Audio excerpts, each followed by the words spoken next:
So yesterday I was watching a TV show called The Good Place.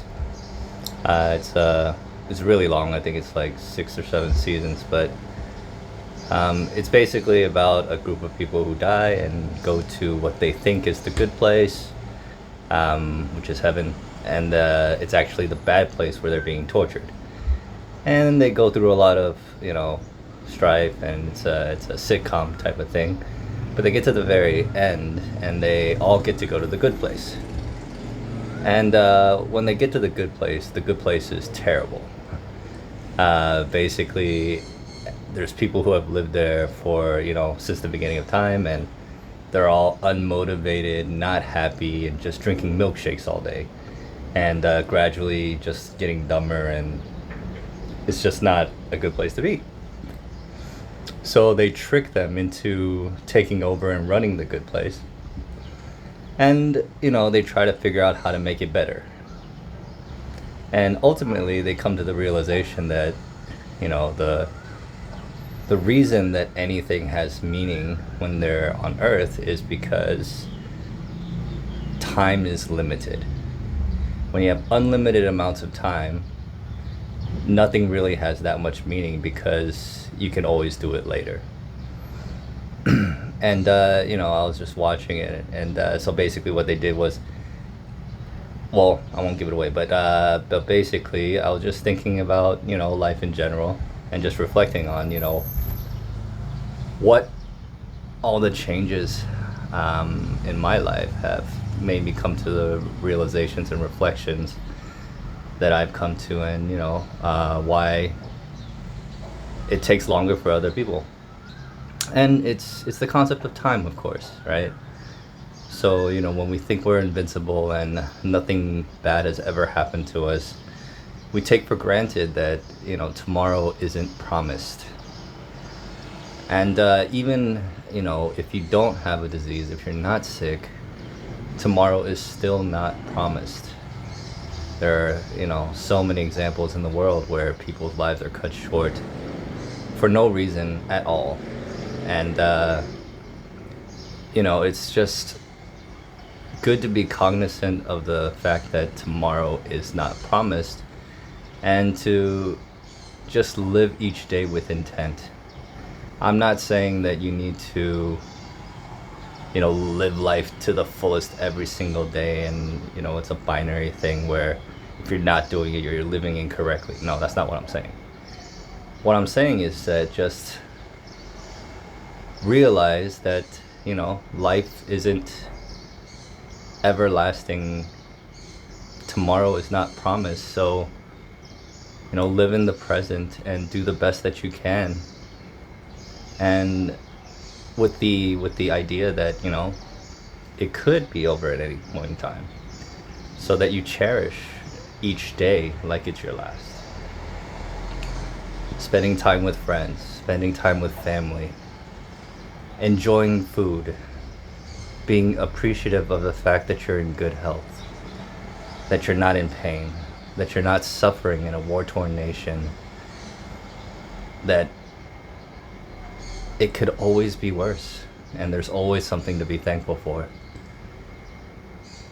But yeah, so I was watching that TV show yesterday, and it's a sitcom type of show. It just led to these bigger thoughts and emotions than I thought I would associate with the TV show. In terms of my health, yesterday, sleep is still a bit elusive. I'm still trying to shift my clock back to normal, where I'm eating after 6 a.m. or eating between 6 a.m. and 6 p.m. so that hopefully my body adjusts back to normal, and making sure that I eat dinner so that my body isn't waking me up in the middle of the night to go to the restroom.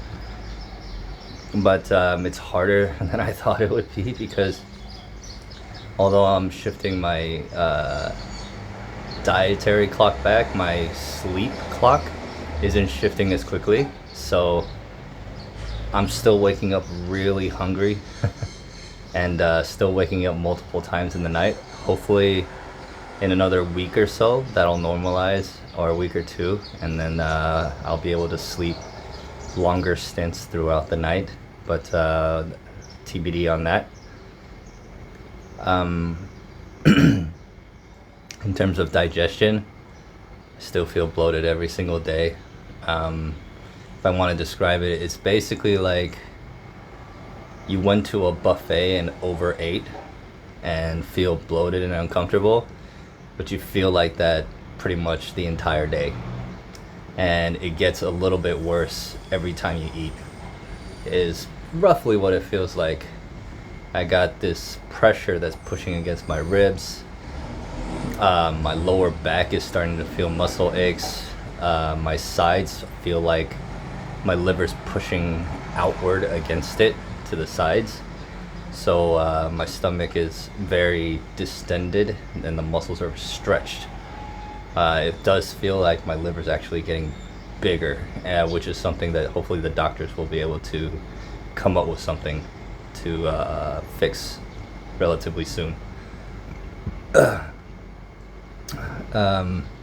terms of exercise, I'm just so fatigued throughout the day, probably from lack of sleep, maybe from nutrition. I'm not totally sure. My diet isn't doing too well because of lack of appetite. I've started drinking protein shakes again, which is helping a little bit because my feet were starting to get swollen, and apparently protein absorbs water, so my feet are feeling better now. But yeah, that's health-wise how I'm doing.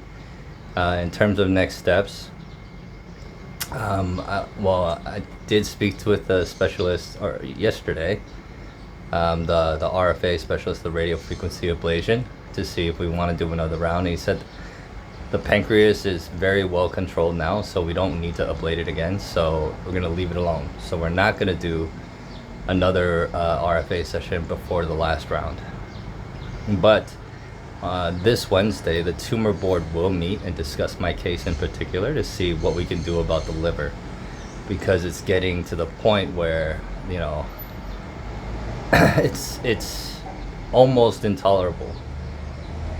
It's just getting worse, and hopefully we can come up with something to a palliative solution that'll make quality of life better for me through some type of treatment or anything really. Right now I have to sleep sitting up and leaning to the side a little bit to alleviate pressure off of the liver, and it's not super comfortable either. So in January we'll still schedule to do the final targeted PRRT therapy, and once we get the feedback from the tumor board, we'll know what would be the next steps following that. Whether we would potentially go into a controlled progression stage where I don't need treatment for a while and just give my body time to heal up, or we start a new modality of treatment in an attempt to shrink the liver. So yeah, that's pretty much it for today. Still fighting hard every day and choosing joy. Thank you very much for all the comments and words of encouragement. It's definitely very appreciated, and for all the newcomers, welcome. And we'll talk to y'all later. Bye.